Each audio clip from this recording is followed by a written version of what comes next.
We are back in Manila. Tuloy pa rin po ang Kamayan. We are now streaming live on our Green Convergence FB page. As always, we'll start with a reminder of our Zoom etiquette, followed by the opening prayer in our Philippine National Anthem. Muli makakalikasang araw po sa ating lahat.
A prayer for our earth.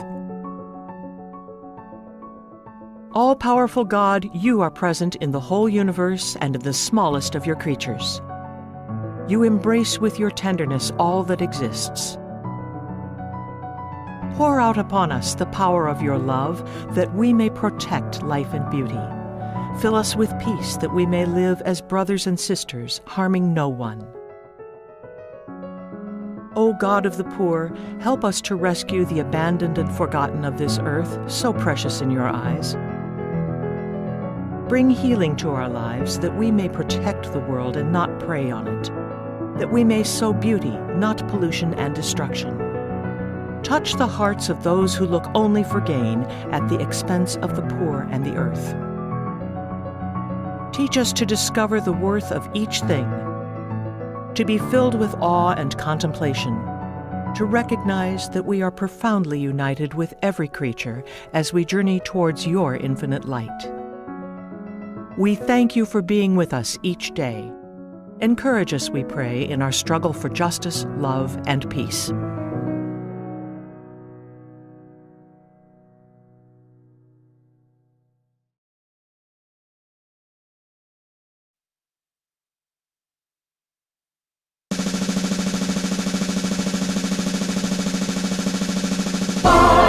Magiliw, telas ng silanganan, alab ng puso, sa dibdib mo'y buhay.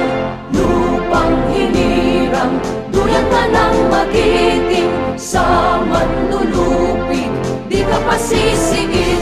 Sa dagat at bundok, sa simoy at sa langit mong baghaw, may dilagang tula at awit sa paglayang minamahal. Ang islap ng watawat mo'y tagumpay na nagniningning. Ang bituin at araw niya kailan pa may di magdidilim.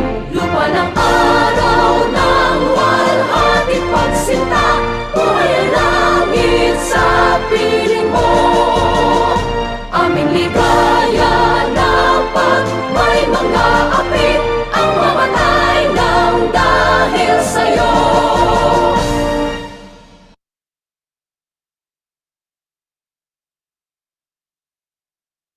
I am Randy Oliva, your host for this afternoon. Siguro everybody knows that Green Convergence came up with the 5th Philippine Environment Summit at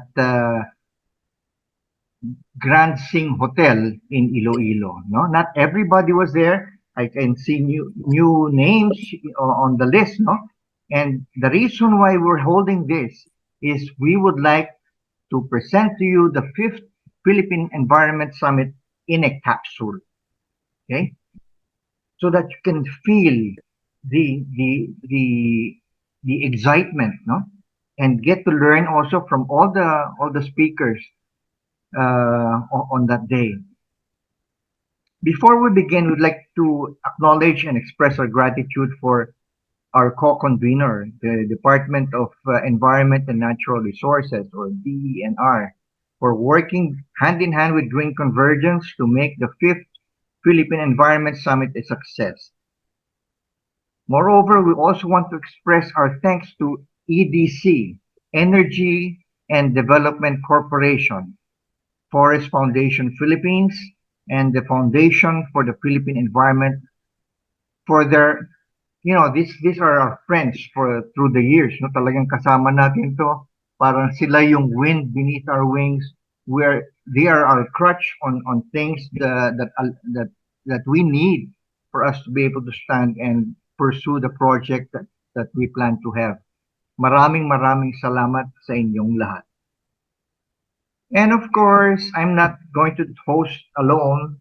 I have with me somebody who dragged me. Siya, kumbaga, kinaladkad lang naman ako dito. Kumbaga, ako yung siguro unang kaladkarin, no? And but I'm happy that she did, no? That she made me kaladkad, and now I'm very comfortable about the advocacy for the environment. With me this afternoon is the Executive Director of Green Convergence, none other than my wife and partner forever, Miss Tessa Oliva. Nako, thank you, Randy. Kinaladkad kita kasi sa Green Convergence, lahat ng pamilya ay talagang magiging advocates. Isasama sa ating advocacy. Kaya nandito si Randy. Anyway, makakalikasang araw sa ating lahat. And it's always nice to be here with fellow advocates. Baka hinahanap ninyo si ating MC, si Marie. Well, she has to rest after doing the souvenir program ng ating 5th Philippine Environment Summit. Malaking trabaho yon. Kaya medyo papahingahin muna natin siya at tayo ang mag-take over muna just for this event. Okay? So as Randy mentioned, today's session is all about bringing the 5th Philippine Environment Summit to you, our members, partners, supporters, and friends. Kasi alam naman natin na hindi tayo lahat nakapunta dun sa ating conference. Okay? So, whatever messages that you will get from here, please spread it to your friends, okay? Through your Facebook page or whatever. Kasi talagang kailangan natin i-spread na itong kailangan ng ating mundo. Okay? So we have a great lineup ahead. Medyo we will ask you to bear with us kasi recordings to, but they have very special messages. Okay? Ay, talaga. Oo. In fact, the messages are so gripping, no? Very compelling. Kumbaga, lalo na yung shiner ni Vicky Lopez, no? It's like getting getting us by the collar and shaking us, hey, gising. No, kasi malapit na. Crisis talaga. Yes. So, okay, let's get started. Sige. So, to officially open today's Kamayan para sa Kalikasan Forum is a dedicated advocate for the environment. She may be small in stature, but she's always big in presence. Kung nandyan si Vicky, mahalata mo, malalaman mo nandyan si Vicky. It struck me yung sa summit, to give her opening remarks, she had to be placed in a small parang pedestal para makita siya, baka hindi siya makita sa podium. Anyway, so ladies and gentlemen, to give the opening remarks which she delivered at the summit, let's give the floor to the President of Green Convergence, Ms. Vicky Segovia. Their efforts to help solve the problem, from the simple activity of healing the soil for biodiversity and food security in a homemaker's backyard, to the experiment of high school students in Tabuk, Kalinga, to develop an early warning system through their observation of their natural systems, to the more sophisticated, resilient urban planning methods and the scientific progress in being able to measure one's carbon footprint. In our training sessions for Ako Ang Bukas project, there is one slide presented by Dr. Nina Galang. The slide, please. To participants that caught my attention. In that slide presentation is her household helper complaining about her discomfort due to climate change, all the while allowing the wasteful flow of water into her batya or labador in our language here, and not putting out the light despite the broad daylight. Yes, the issue of climate change and climate justice is a social and international issue, but the responsibility of whether we can stop its impending danger lies on each one of us. It is a social, a moral, and a personal issue. Hence, ako ang bukas. Can everybody say that? Ako ang bukas. Whatever I do to the environment with my personal values, lifestyle, and choices affects Mother Earth. Let the next 3 days propel us to work in the spirit of Laudato Si. Together, let us find solutions and inspire each other to take the big leap toward net zero emissions in the immediate future. Damo gid nga salamat. Right, nako. Thank you, Vicky, for that warm welcome. Whether it's recorded, the feeling is still there. Okay. Well, we'd like to welcome everyone. We have people from Sorsogon, Tabuk, Iligan, Marinduque. So, and from Metro Manila, thank you. This is an opportunity to really share what happened in the 5th Philippine Environment Summit, which we held in Iloilo. Okay? But before we do that, maybe let me just give you what will happen today. On the first part, we will have the first part of the forum.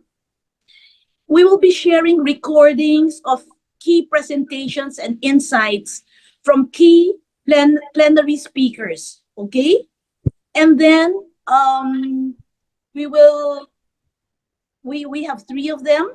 And then we will present the summit resolutions, which outlines actionable steps towards a more sustainable future. Now, for the second part, we will open the floor for any open forum. We welcome questions, comments, and insights, whether you're here in Zoom or via Facebook page. We encourage you to participate and be part of the conversation. All right, before we continue, here's Randy for some guidelines. Okay, so as like always, please keep your microphones on mute throughout the seminar, okay? Because we don't want to be bothered by background noises, like a rooster crowing, or a kapitbahay, All right, so just keep your microphones on mute. And of course, we want to hear from you, so you can talk to us. Use the chat box and share your comments, insights, reactions, or questions. We will keep an eye on the box, and we will read them when we have the time. So with that, let's get started. Okay. The 3-day summit brought together representatives from different sectors, from government agencies, business, academia, civil society, youth, and more. Ang daming tao, and it was what struck me was the youth was very, very responsive. You call them to do something, they come running, They act very, very, very positive ang pag-welcome sa atin doon. Very positive sila sa reaction, their response to climate crisis. With the theme Ako ang Bukas, Quantum Leap to Climate Neutrality, it focused on the urgent action towards sustainability and climate resilience. Yes, and we had plenary sessions in the morning, engaging parallel sessions in the afternoon, and an inspiring showcase of projects through the exhibits. All right, and the summit was a powerful call for action. So attendees didn't just listen, they committed to measuring and reducing their carbon footprint as Oo. part of the Ako ang Bukas movement. Yeah. So here's a video recap capturing the highlights, key messages, and memorable moments. So sit back, let's relive the energy, passion, and inspiration that filled the halls of Grand Sing Imperial Hotel in Iloilo City.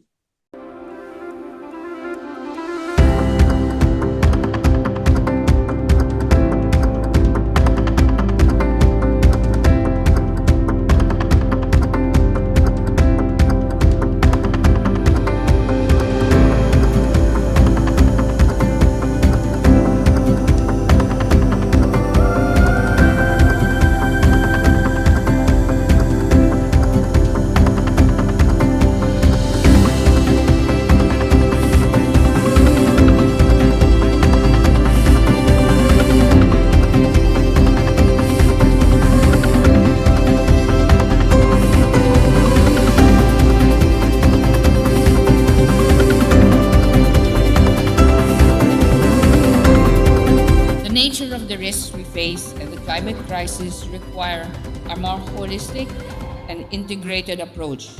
This is not the responsibility of national government alone. We need a nexus approach to governance and ecosystem resilience. By undertaking a programmatic and participatory approach that brings together stakeholders from all different sectors, we can achieve the kind of local level significance that we need to achieve, as these are the communities that are most affected by the climate crisis.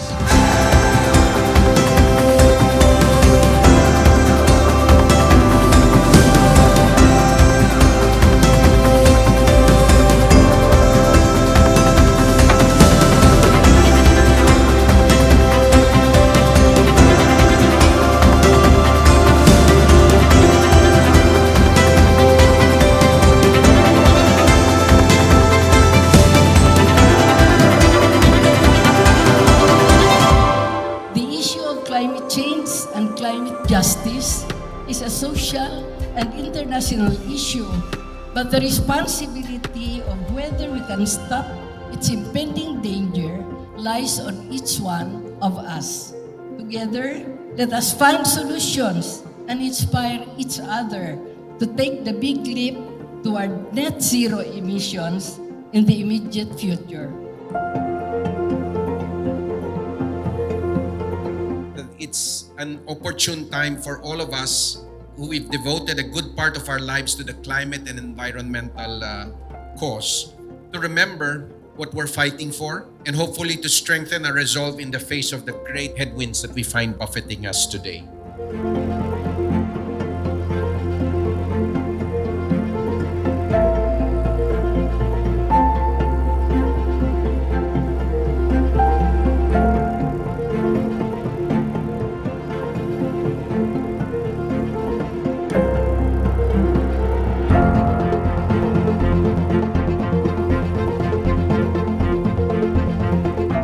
Invite all of you to work with us as we champion resilient and sustainable development.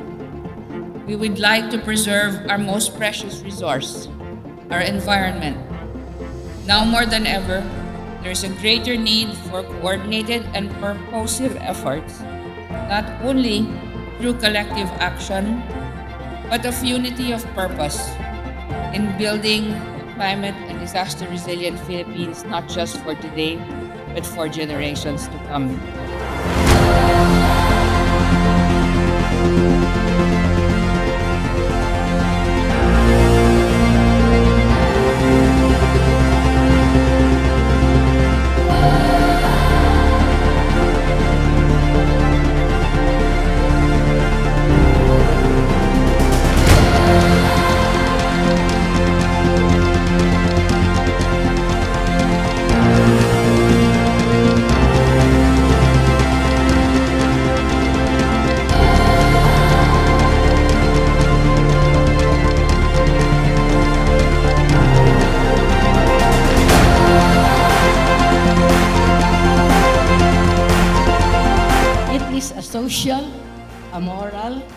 and a personal issue.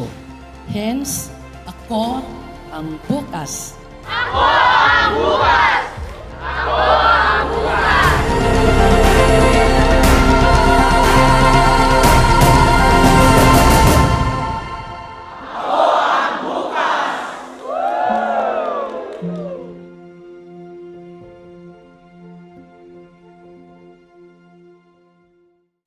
Wow, talaga. What an inspiring recap, di ba, Rans? At maganda kasi madaming representatives from different sectors. Okay, we had a lot of students, but we had representatives from civil society, mga NGOs, we had government. Well, absolutely. And speaking of urgent action, one of the most compelling talks from the summit came from a distinguished leader, both in business and in environmental advocacy. He is the chair and CEO of First Philippine Holdings Corporation, a diversified holding company with key investments in power, real estate, diverse construction and manufacturing. But beyond the corporate world, he is also a dedicated advocate for the environment. Kitang-kita natin yon, even from his employees. Randy? Okay. Well, for one thing, idol ko to, si Vicky Lopez. Because he was also awarded the management by Philippine Management Association, in PMA, as the Man of the Year last year for his advocacy. O sige, huwag na natin patagalin pa. Let's all listen to Mr. Federico Lopez on the existential threat to human civilization. Wow. Good morning, everyone. And it's a pleasure to be here in Iloilo again. No, I guess our family is from here, but I guess all our work in Manila doesn't give us that much opportunity to come back. But it's so glad to be back. I'm so glad to be back here. No? Now, anyway, good morning. No, I want to thank the organizers and the members of Green Convergence for once again inviting me to be one of your plenary speakers for the 5th Philippine Environment Summit. Now, I thought long and hard about my remarks to you this morning, and I have to admit this was one of the toughest ones to crack. And of course, I was wary of appearing to preach to the converted, but I also thought that it's an opportune time for all of us who we've devoted a good part of our lives to the climate and environmental cause, to remember what we're fighting for, and hopefully to strengthen our resolve in the face of the great headwinds that we find buffeting us today. Now, it was another horrendous year for our planet. And, you okay? And for the very first time, global mean temperatures exceeded the 1.5 degrees Celsius above the pre-industrial average. And it hit the average, I think, was about 1.55 degrees Celsius, and marking 2024 as the hottest year on historic record, and likely even the hottest in the last 125,000 years. Now, the years 2015 to 2024 were the hottest 10 years in succession, and we're witnessing how the rising temperature is brutally impacting our planet in a multitude of ways. No? Now, just as a reference point, the last time that temperatures and atmospheric CO2 levels were approximate to what we have today were the Imian interglacial period, 125,000 years ago, and the mid-Pliocene, 3 million years ago. Now, just take your pick, but both periods had temperatures anywhere from 1 to 3 degrees Celsius warmer relative to the pre-industrial times, and CO2 levels that were roughly at about 275 to 450 ppm. Now, under both periods, the ice sheets at the, well, of course, as a lot of you know, that the water in this planet hasn't changed for the last 4 billion years. And it's either, it just shifts. It's either water, or it's ice, or it's vapor. And now, during both of these periods, no, the 125,000 years ago and the 3 million years, the ice sheets at the polar regions were much smaller. They were almost ice-free. And sea levels were 6 to 25 meters higher. Now, so I guess you all know this, but we are eerily close to this today.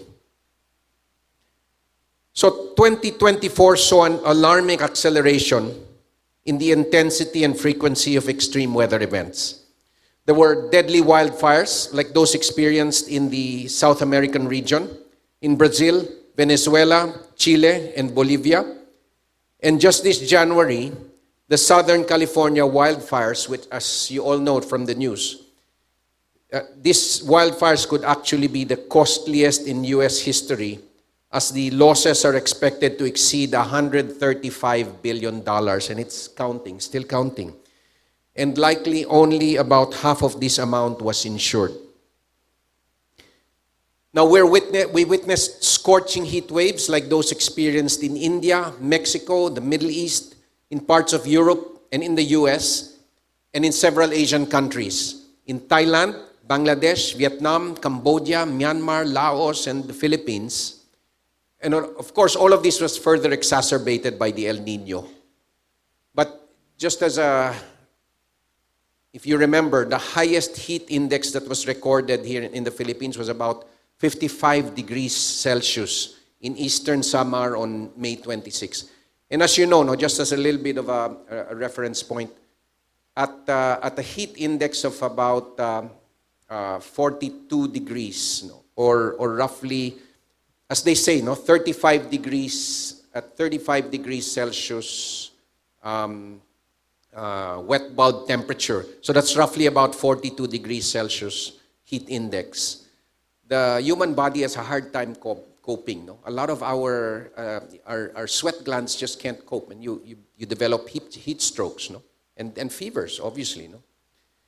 And so that's why even that, if you're going to get more and more of this type of high heat index type of days, even our labor laws have to change, no? Because there are many people that work, even if you're drinking as much as you can, your heat glands won't work. Your sweat glands won't work. Now, there were severe droughts such as those experienced in Southern Africa that threatened food security for millions of people and affected livestock. And it's their worst drought in a century, and it's expected to persist until April 2025.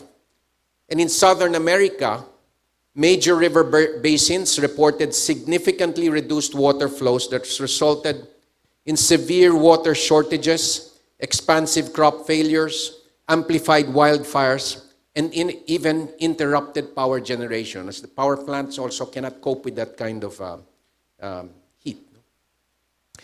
Now, record-breaking levels for ocean heat and acidification also have fueled typhoons and cyclones that had stronger winds and brought much heavier rainfall than we're all accustomed to, causing unprecedented floods and landslides. And as we've all experienced recently, typhoons have become much more destructive, more frequent, and they intensify faster, with several of them even hovering over the Philippine area of responsibility almost simultaneously. And if you remember, between October and November 2024, 6 typhoons hit the country in just roughly a little bit over a month. That was Christine, Leon, Marcy, Nika, Ophel, and Pepito, causing the death of about 160 people, destruction of many homes, significant damage to public infrastructure, and extensive damage to crops, livestock, and fisheries.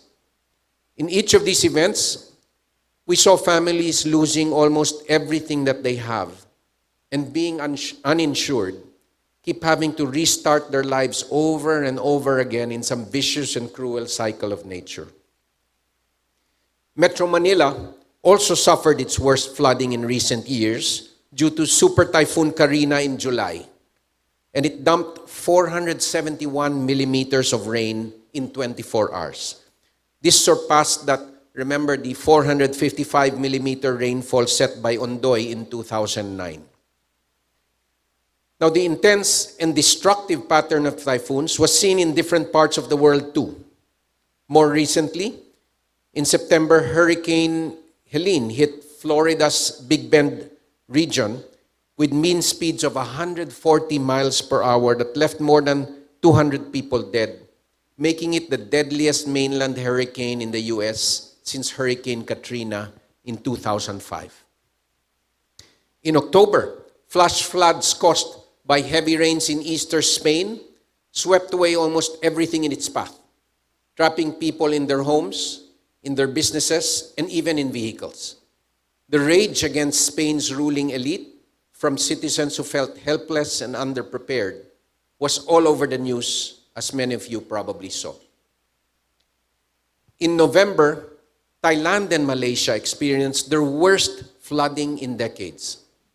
Severe floods displaced nearly 150,000 people across northern Malaysia as heavy rains pounded the region, causing the Golok River, which acts as the border with Thailand, to reach its highest level since 1997.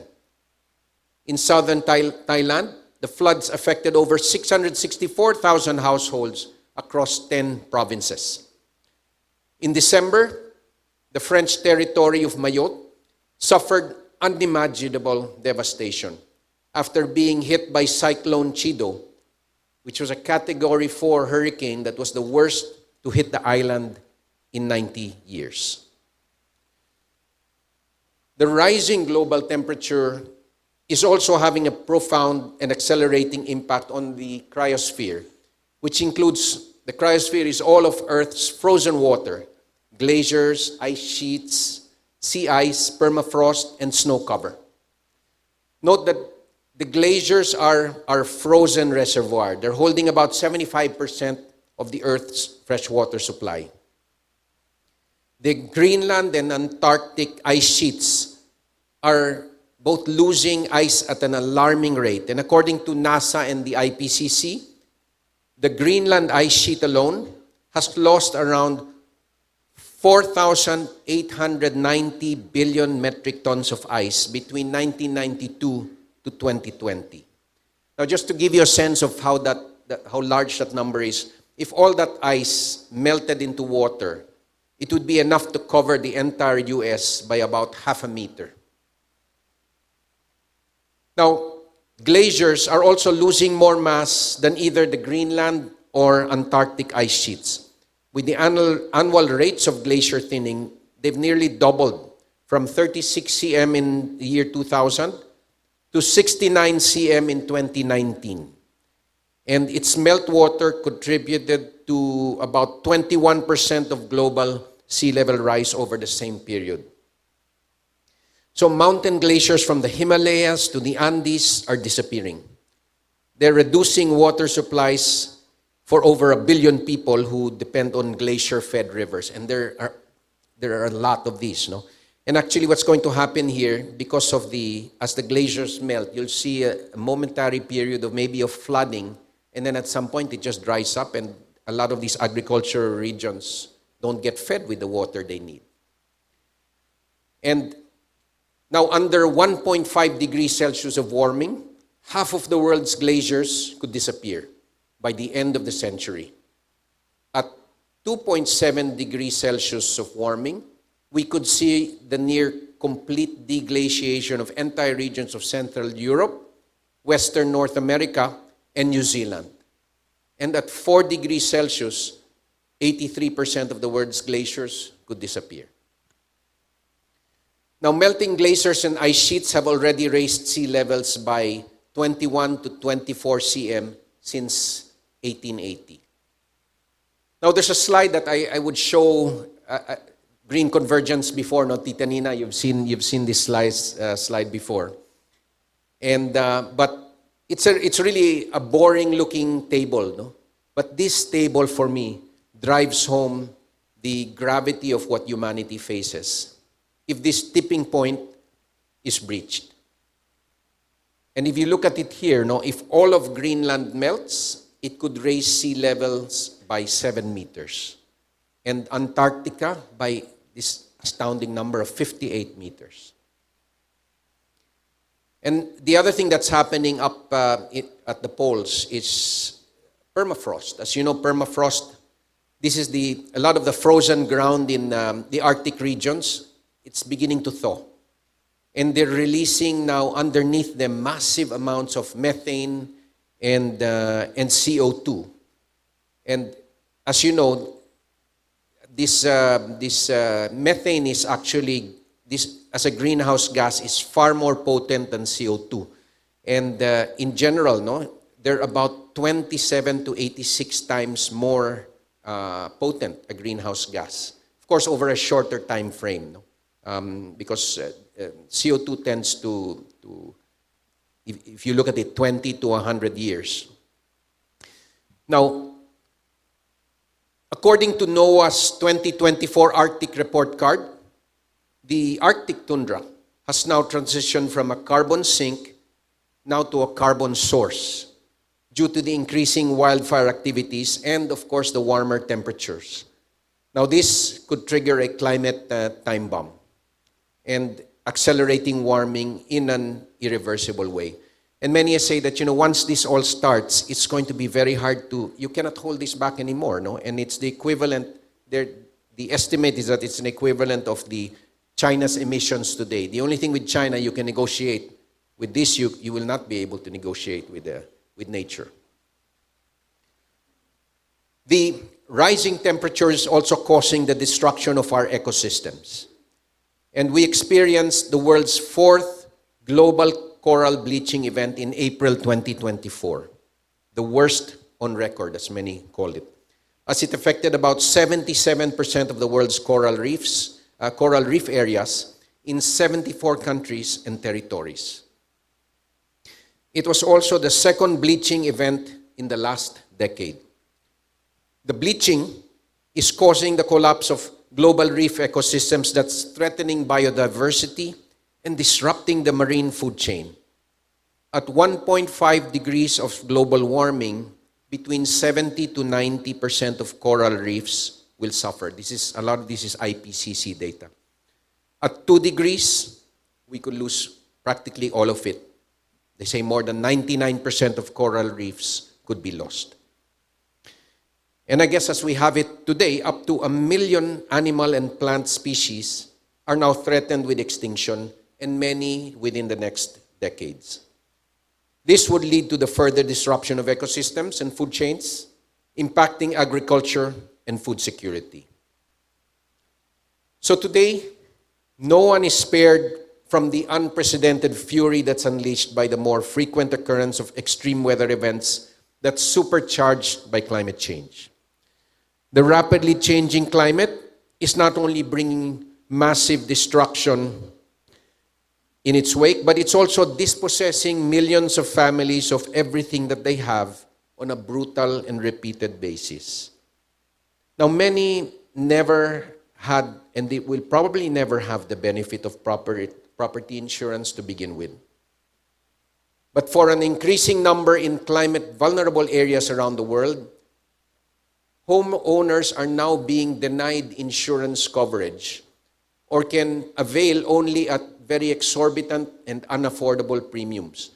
And in about 18 of the 18 US states, homeowners insurance is not available because the insurance companies are losing money already there, so they've withdrawn. But if they're still there, many of them are providing as much as a 50% increase in the insurance premiums. So as you see what's going to happen here, even in the US, it's going to trigger massive migration to the safer areas for those that can afford to move. But what will happen is this will have disastrous consequences on those that cannot. And so again here, there's a climate justice issue even in the richer countries, no, where the poor there will suffer disproportionately more under the scenario. So it's becoming more and more apparent each year that we are crossing quite a number of irreversible tipping points for the planet. The effects are cascading, and further inaction will make it increasingly more difficult for life on this planet to adapt fast enough. Now recall how the world came together 10 years ago in Paris, COP21, and agreed to limit global warming to well below 2 degrees Celsius above pre-industrial levels, with the aspirational target of 1.5 degrees Celsius. Now, more recently, the UN IPCC has underscored the urgency to target 1.5 to avoid catastrophic climate impacts. Of course, COP29 last November brought some good news and culminated in several pivotal agreements aimed at intensifying global climate action. Among them, the tripling of climate financing pledges from developed nations to 300 billion annually, and the Loss and Damage Fund that's designed to provide financing to climate-vulnerable nations. COP29 also underscored the critical need to transition away from fossil fuels to meet the Paris Agreement's temperature goals. Now, this topic remains a focal point for future negotiations, reflecting the complex geopolitical and economic consideration inherent in energy transitions. However, these wins for climate advocates were somewhat dampened by subsequent events that threaten progress on climate actions. And of course, primarily, Donald Trump's win last November proved many veteran pollsters wrong, and his pronouncements actually have both US politics and global geopolitics on edge and waiting to see how events unfold. And some to date are not happy from the follow-through that's happened since the win. And on January 20, he signed Executive Order 14162, mandating the immediate withdrawal of the US from the Paris Climate Agreement and any related international climate commitments. The order also terminates all US financial contributions to international climate initiatives, including the Green Climate Fund, and emphasizes that future international energy agreements should prioritize economic efficiency, American prosperity, consumer choice, and fiscal restraint. Now, the US exit from the landmark agreement may be seen as an excuse by less committed companies to ease off their own efforts to curb their carbon emissions. Now, recall that last December, the outgoing President Biden announced that the US would cut its GHG emissions by more than 65% below 2005 levels by 2035. Now, this goal may be imperiled now, but let's see how this turns out. Now, even before Trump's inauguration, the 6 biggest US banks withdrew from the Net Zero Bank Alliance. This was JP Morgan, founding member Citibank, Bank of America, Morgan Stanley, Wells Fargo, and Goldman Sachs. The NZBA commits members to align their lending, investment, and capital market activities with net zero greenhouse gas emissions by 2050 or earlier. Withdrawal from the NZBA could give banks more flexibility over which sectors they decided to include in their targets and which pathways to align with, and less stringent timeframes to work to. Now, as of January 31, only 3 US banks remain part of the NZBA, which is the Amalgamated Bank, Arete Bank, and Climate First Bank. Now, aside from the US, 5 Canadian banks also exited from the NZBA. Now, the bank's withdrawal from the NZBA could affect the progress of many climate-vulnerable nations in Southeast Asia in achieving their nationally determined contributions, or NDCs, no? Due to fewer giant banks showing open intention to finance decarbonization efforts. Without the participation of US banks in the alliance, the limited pool of climate finance may shrink further, potentially increasing borrowing costs and may affect the economies of Vietnam, Indonesia, Thailand, Malaysia, and the Philippines, who are all seeking investments and loans to build climate-resilient infrastructure. Macquarie Group, which is a major Australian financial institution, also recently exited the NZBA, aligning with several US banks opting for independent transition strategies, as they're calling it. Now, this move highlights the evolving approaches within the financial sector regarding collective climate action and the balancing of regulatory demands with environmental commitments. The global landscape of net zero commitments has also experienced significant shifts, reflecting both progress and emerging challenges. A substantial portion of the world's largest corporations have pledged to achieve a net zero emissions by 2050. Now, notably, 65% of the annual revenue of the world's largest 2,000 companies is now covered by a net zero target, indicating that net zero is becoming a corporate norm. However, a recent analysis reveals that only 16% of these companies are currently on track to meet their net zero goals, with nearly half witnessing an increase in emissions. And while the number of entities pledging net zero emissions has increased, a significant portion still lacks concrete targets. An annual survey of Net Zero Tracker indicates that over 40% of major companies, cities, and regions have yet to set targets for reducing greenhouse gas emissions. At the same time, the RE100 initiative, uniting influential companies committed to 100% renewable electricity, has updated its technical criteria to enhance the credibility of corporate renewable energy claims. Effective January 1, 2024, the stricter requirements aim to ensure that member companies' commitments are both ambitious and transparent.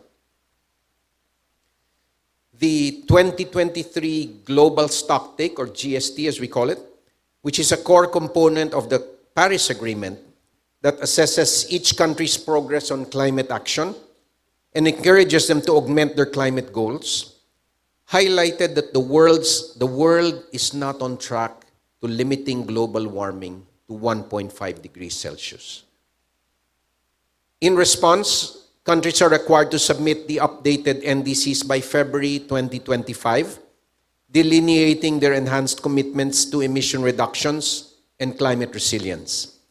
However, as of February 2025, many nations are at risk of missing this critical deadline, potentially impeding global mitigation efforts.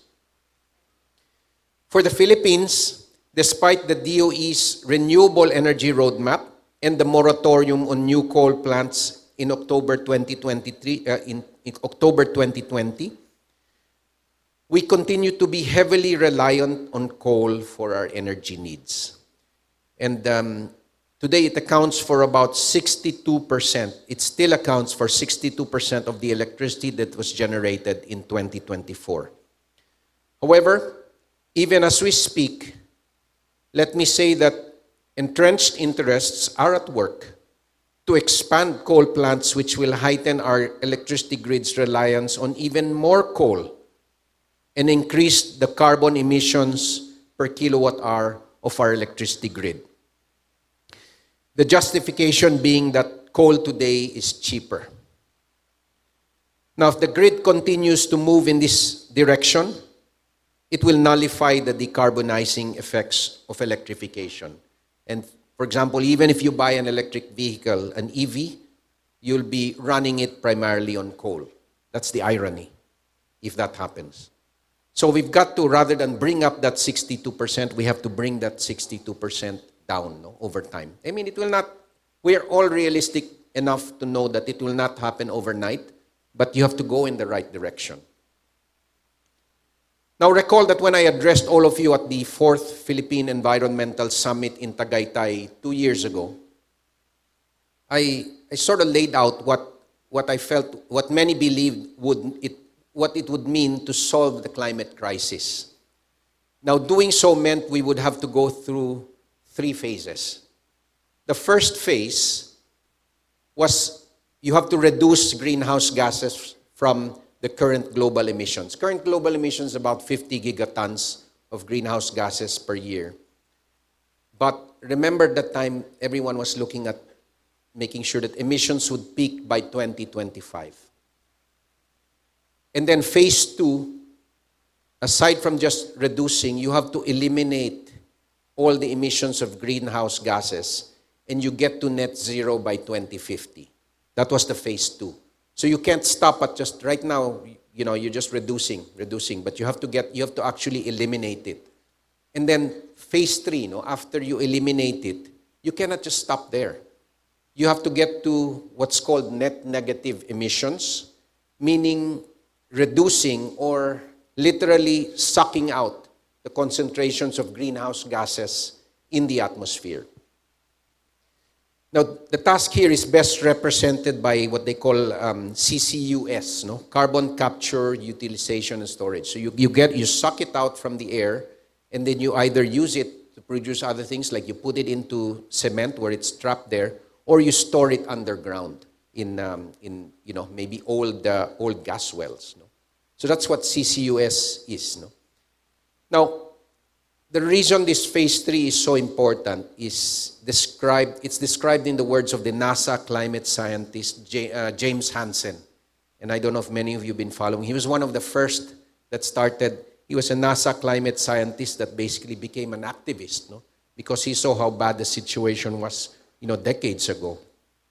And these are his words, And he says that if humanity wishes to preserve a planet similar to that on which civilization developed and to which life on Earth is adapted, CO2 will need to be reduced to at most 350 ppm. Now, the measurement for this is done at Mauna Loa Observatory in Hawaii. And today, that measurement, we are at 427 ppm. So, and it went up by 3.6 ppm just this last year because of all of the rampant wildfires. They originally predicted it would go up by just 2.8, but it went up by 3.6 because of all the wildfires. So not only did we lose trees and all that suck it out of the air, it also emitted so much CO2. And the right trajectory, it should have been only about 1.8 if we were going to go back to, So this is quite alarming, Now, as I was saying earlier, much of the world's actions today, it's still primarily just focused on phase 1 reductions. So we're not yet even in the eliminations part of it.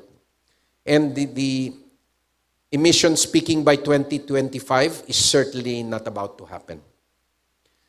Planting more trees helps, and I commend everyone that does it. But with our goal of eventually absorbing CO2, so it helps there. But that alone will no longer be enough to take the planet back down to the safe levels of 350 ppm fast enough. Now, in 2024 alone, more than 960 million acres were burned in wildfires globally. So you can see also what we're up against. And Canada last year alone lost more than 6 times its forest acreage to wildfires than what was typical for a fire season in 2002. So CO2 emissions as measured at the Mauna Loa, as I mentioned earlier, surged upward by 3.6 ppm because of all this in a single year. Now, in a survey taken by The Guardian of 380 of the world's top climate scientists, and most of them, if not all of them, are with the IPCC. Close to 77% of them now believe that we will blow past the 1.5 degrees Celsius and the 2 degrees Celsius Paris target. They now see that at least 2.5 degrees Celsius is more likely. 42% of them believe it will be more than 3 degrees Celsius, and only 6% believe that we can attain the 1.5 degrees Celsius target. Now, many of them, when they were interviewed, they used words and phrases like hopeless and broken, or a phrase like, the world's response is reprehensible. We all live in an age of fools.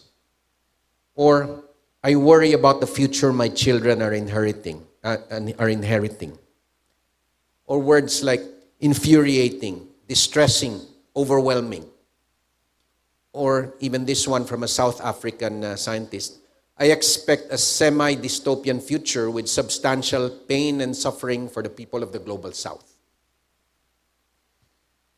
Now, some feel, with many of them, they feel that they've spent their whole lives working for naught. Now, these are the world's best climate scientists, but although they're terrified, they remain determined to keep on fighting.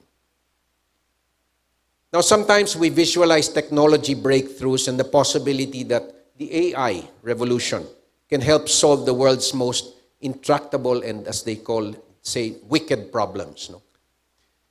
Now, this is exciting as we acquire new and more powerful tools that enable us to go beyond historical human limits. But this is also a double-edged sword, as fueling this AI revolution will now put even more strain on our power grids and the demands imposed by the energy transition to net zero. So it's now both of these. No?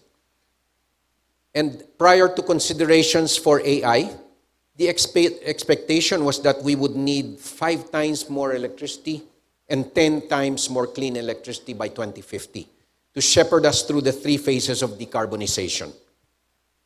Now, just over the last 2 to 3 years, there's been a growing recognition of the power requirements needed for the AI revolution. And this is just something that it wasn't on our radar screens for a long time. No? But now this is all currently projected to require an additional 45,000 megawatts between now and 2030.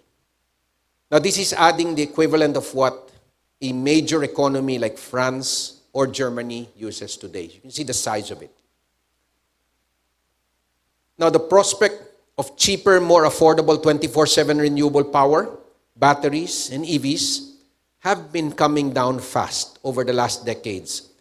But thanks in large part to China, economies of scale, and globalization.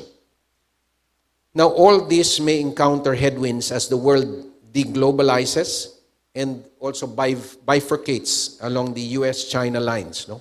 Further. Now, we will need to watch this space closely. But in their drive for cheaper and cleaner power, many of these data center developers that are powering the AI revolution are now looking toward nuclear power. Hopefully, I know there was even talk of even reviving the old 3 Mile Island plant, no? But I hear also lately that that's not going to happen. It just can't because it's technically it's just too difficult.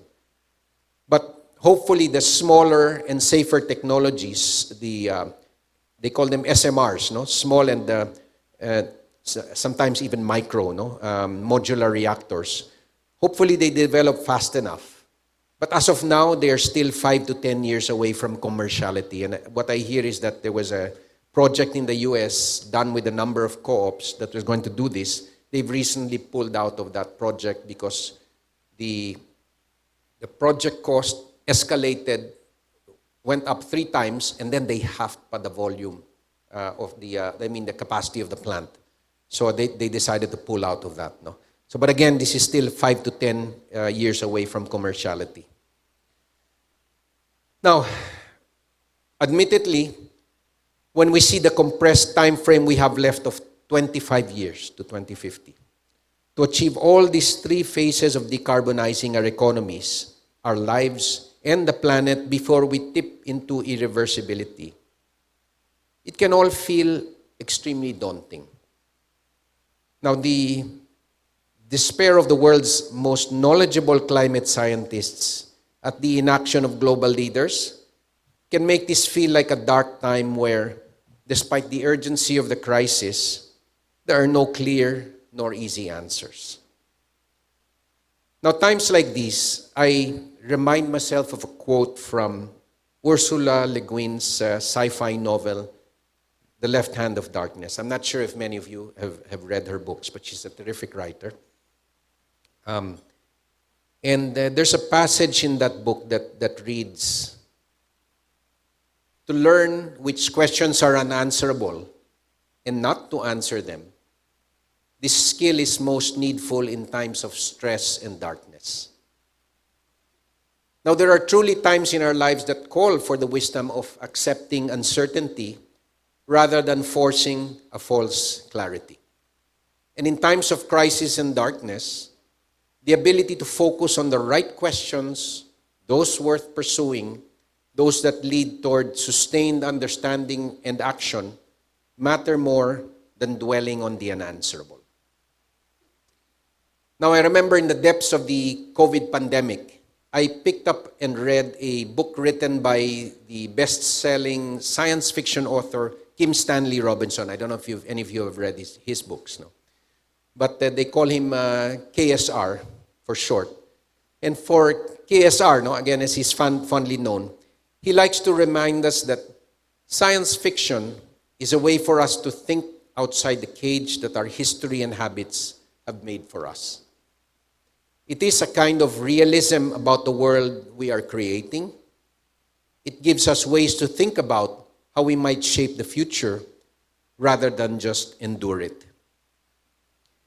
We live in a world imagined by those who came before us, and if we want a better future, we must first imagine it. Now, that book that I read was called The Ministry for the Future. And though this was released in 2020, unlike his other works, it's not set hundreds of years from now, but it's set in the 50 years spanning 2025 to the 2070s, when climate action and transformation are deemed the most critical. Now, the book opens with a devastating heat wave in India. And when you open that first chapter, it's so descriptive. It makes you feel as if you're living through all the death, suffering, the harrowing dilemmas, and consequences of such a catastrophic event. Now, in response to this, the UN then forms a Zurich-based organization called the Ministry for the Future. It's a nice name. To be the advocate for the voiceless future generations and push for policy and systemic change in the world. Now, though it's initially bureaucratic and slow, the ministry through the book evolves into a powerful force that works with central banks, activist groups, and governments using diplomacy, economic levers, and even covert ops to push for systemic change. Now, though it's a work of fiction, the book combines a dynamic and engaging storyline with very human characters, but laced with sections of well-researched information on climate facts and solutions. The book traverses widely diverse ideas like degrowth, new climate alliances among countries, geoengineering, glacial stabilization, stratospheric aerosol injection, reforestation, rewilding, carbon capture, financial system engineering via the introduction of what they were calling the carbon coin, which was a new global currency that was backed by central banks, which would reward entities and individuals for sequestering carbon. But it also delves into radical action by groups frustrated by inaction and the stonewalling of entrenched industries, business interests, and politicians. Now, this theme of eco-terrorism, such as destroying coal plants, fossil fuel infrastructure, commercial and private jets, pipelines, oil tankers, the assassination of oil executives and obstructive politicians who were deemed climate criminals are also explored throughout the book, as well as the motivations that drive the birth of these and other such socio-political movements. Now, spoiler alert at this point, but the book ends up with hope. Now, and in that, towards the end of the book, you'll see that it goes fast forward, and global emissions are reduced, economies and societies are restructured around sustainability, biodiversity rebounds, and humanity adapts to living under radically new paradigms. It ends well, but by no means comes easy. Now, the story for me, it underscores the amount of sacrifice and struggle that's needed to attain this massive paradigm shift in how the world operates. And if the world follows the kind of path, and it's, even from the story, it's a highly plausible one, then believe me, we haven't seen anything yet in the road to a sustainable world. Now, I definitely recommend reading this book, written by a talented but also very grounded sci-fi writer. It's very well researched. And for me, it's a reminder that the deepest truths about the future may be found in stories that stretch our vistas into imagining what can indeed be possible. Now, we are living at the most profound moment in human history, with the likelihood that so much of what we love and cherish will be lost forever. This next decade will determine the future of humanity on this planet. And averting planetary disaster is dependent on us who are alive at this moment. And I can already hear the voices of our children and grandchildren asking us, how will you show up in this moment? Now, despite all the headwinds that we face today, take note of the latest results of the UNDP Oxford University People's Climate Vote for 2024. I mean, the previous one, I think, was about 2 years ago, 2022. Now, this survey stands as the world's largest public opinion survey on climate change, with about 73,000 participants from 77 countries, effectively representing 87% of the global population. Now, these were the findings. More than half of the global respondents, so that's 53%, reported heightened concern about climate change compared just to the previous year. So you can see how their attitudes are accelerating. Then a significant 80% of the participants expressed a desire for their governments to strengthen climate action commitments, 80%. Then approximately 81% of those surveyed advocated for the protection and restoration of nature as a critical measure against climate change. A notable 72% supported a rapid shift from fossil fuels to renewable energy sources, emphasizing the urgency of transitioning to sustainable energy. An overwhelming 86% agreed that countries should collaborate on climate action, setting aside geopolitical differences to address the crisis collectively.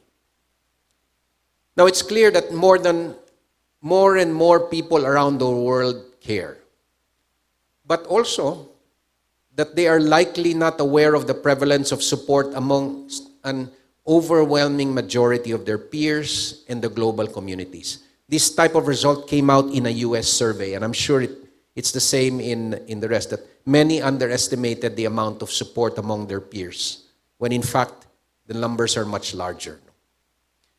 But they're also not aware of the active role that they can play in this gathering movement.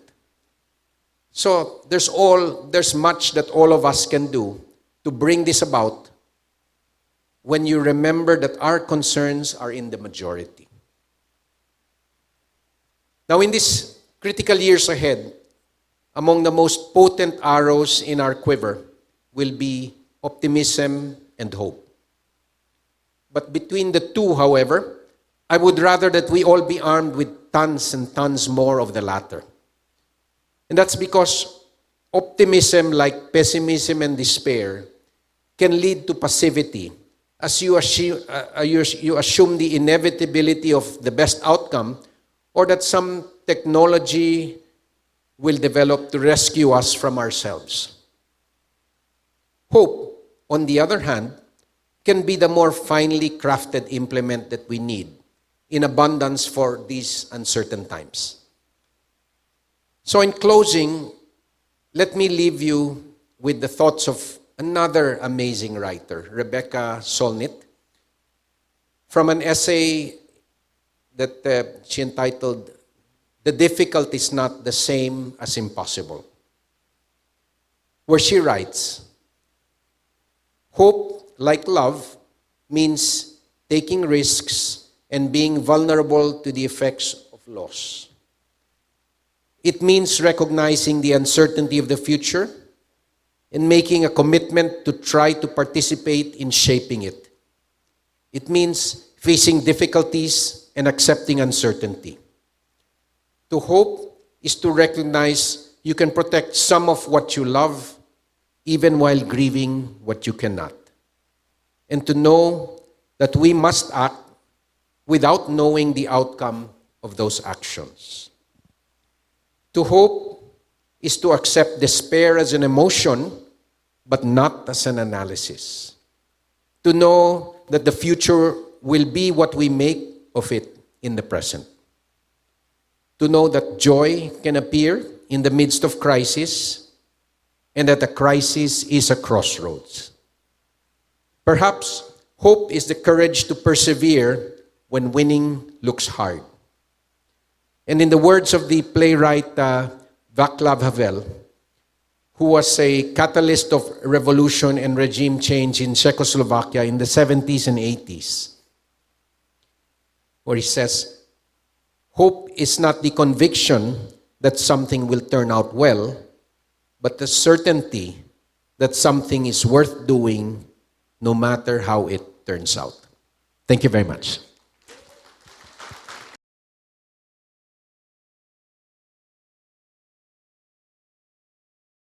The message is very clear and very powerful. It gave us a long, hard look on the harsh realities that we're facing as a planet. It's a crisis that demands urgent and bold action from all of us. We extend. Yes. Pero yung maganda doon, Amay, yung maganda doon, it ended with a very hopeful note in the end, ano? Parang it's saying, don't despair, don't be frustrated, don't give up. Laban lang. We can do something, no? Together Yes, we can do something. Yes, and then he emphasized na meron pa tayong magagawa. And this Yun. 10 years, this next 10 years is very crucial. So talagang, this is our hope. This Yeah. is time for action. So spread the word that we really need action at this time. Sabi niya nga, hope is like love. Sige lang ng sige. Let's keep on doing what we think should be done. Not expecting anything, basta convince everyone. And hopefully, we will talagang emerge from this climate change crisis. Oo. Talagang let's really work together, no? It's really time. Very good call. Ngayon na talaga ang action kailangan. No, I agree. 100%.